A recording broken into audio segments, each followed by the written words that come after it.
museum house built in 1935. It's a Wagner-style house and was originally lived in by the Heinz family. Let's see if Meredith's inside.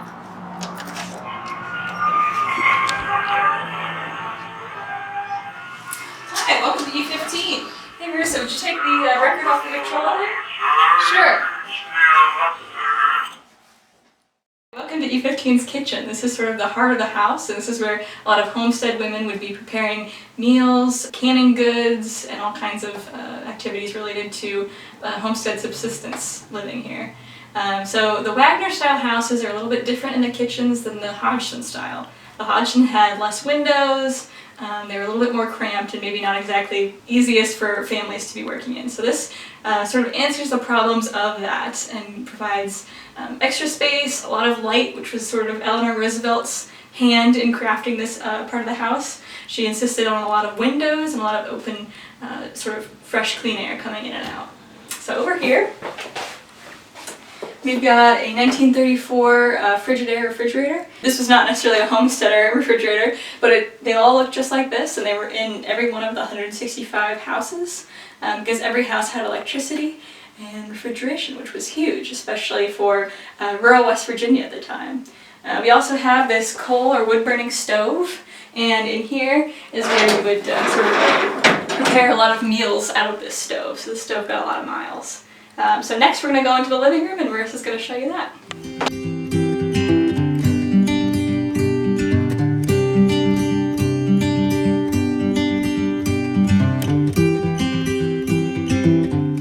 So this is the living dining area of the Wagner house. As Meredith mentioned, a lot of the focus was on open air, open light. So you'll notice a lot of windows that lets in that natural lighting that Eleanor very much wanted.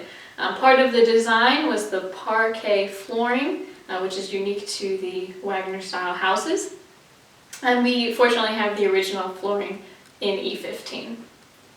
The furniture in here was made in Arthurdale in the furniture factory under the MCCA. If you haven't seen that video, go check it out. So we've got chairs, coffee tables, beds, they made it all, including these God-Love chairs. So the God-Love chairs were designed by a man named Samuel God-Love, a West Virginia native. He first started teaching people how to make them in the Scotts Run area, and they brought that with them when they came to Arthurdale. Alright, next we're going to head upstairs and check out the bedrooms.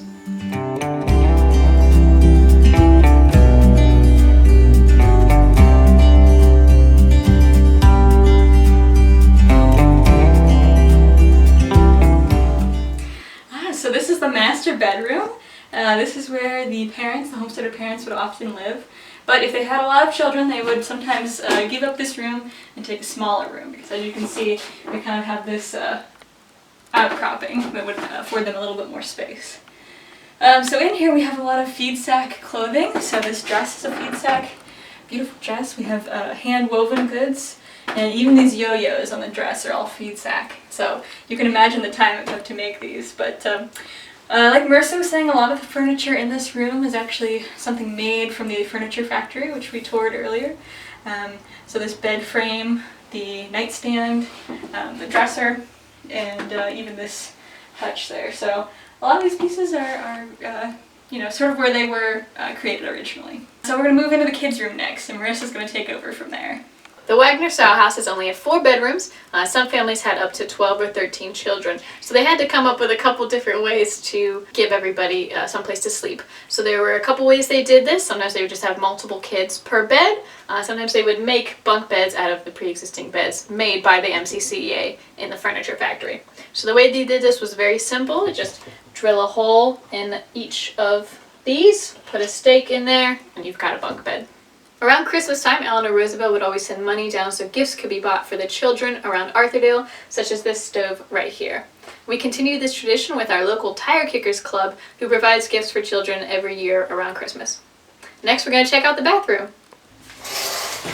Hey, this is E15's bathroom, and while it may seem arbitrary, this room was actually very, very important to the Arthurdale community, because before they had moved to Scotts Run, there wasn't a lot of indoor plumbing, if at all, in the tents and the shacks that they would have lived in.